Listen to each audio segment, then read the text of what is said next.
Beautiful sunny day out here in central Ontario, Canada. I'm making the best of it. I'm out here in one of my favorite spots to be, and that's my 2012 Coyote DK40 SE with a hydrostatic transmission. Now, what I'm doing today is doing a few yard cleanups, and when I say yard, I mean big yard cleanups. I'm moving stuff around the property here, and in order to move things around, what I like to do is I like to use my Walco Renegade series forks, and you can see the forks on the front of my loader there.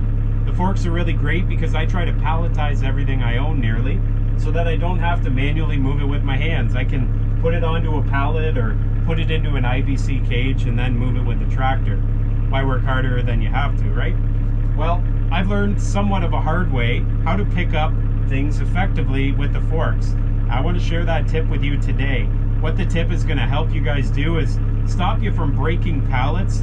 Not necessarily the metal ones, but the wood ones tend to break if you don't get the forks lined up perfectly. I'm also going to help you so if you have IBC cages, you can pick them up easily without cursing. Now, follow along today. There's really only one main thing I'm going to show you, maybe two.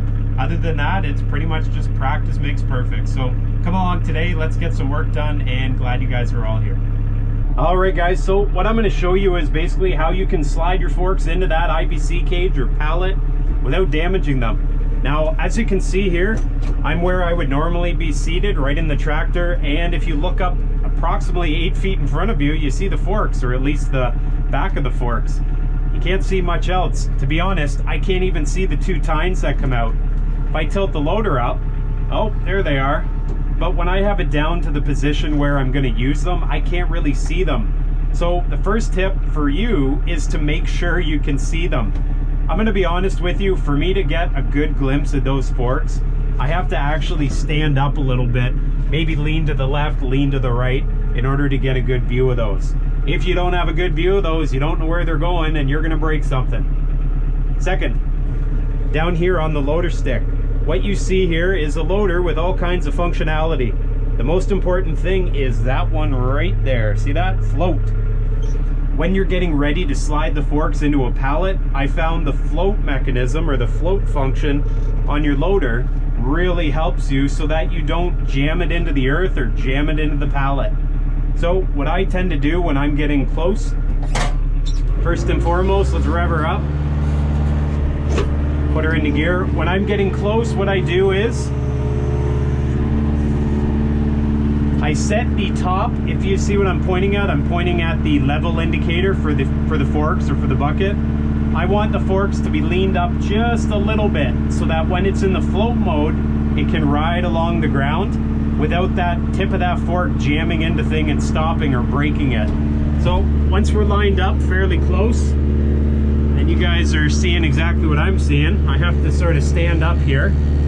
Once I know the forks are lined up and they're going to go in the slot, like so, then what I do, I look on my level indicator, my bucket level indicator. I have it so that the forks are tipped up just a little, and then I press it all the way forward to the float mode. And now watch, I'll creep in.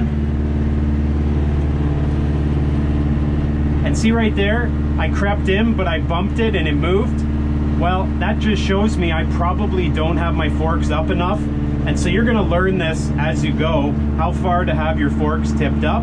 And eventually you'll know exactly how high to have it on the bucket indicator. For me, I probably have to have the forks tipped up a little bit more this time because I'm on a bit of a slope. So we'll just go ahead and do that.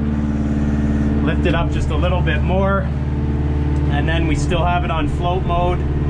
We'll just very easily drive right in. So what happens with the float mode is basically it floats along the ground. So as the ground moves, well, as the tractor moves, it can follow the contours of the ground, including over top of those little pieces of metal or pieces of wood on the bottom side of a pallet.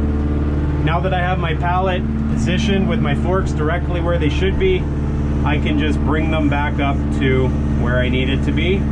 Obviously level it out, maybe a little more gentle than I just did, but level it out and you're good to go. So that's really about it. That's the main tips I wanted to share with you guys. Use the float function, get your forks lined up, tilt your forks just a little bit, drive forward, and Bob's your uncle. Well, maybe it's Jerry or Tom, but regardless. Anyways, guys, thanks for tagging along. That's my 2 cents here. I don't know if it's even worth that, but there you go. I'm going to put these down by the log splitter because I got lots more wood to split and fill. And then I'll probably be going back for even more of these IBC cages. Guys, thanks for watching. You know what to do. If you have any questions, comments, or even concerns, put it on down below. And if you haven't done so already, consider subscribing. I'm putting out 3 videos a week, and I'd be happy to share with you guys all the stuff that's going on around here at Sawing with Sandy. Guys, take care. I'll see you all next time.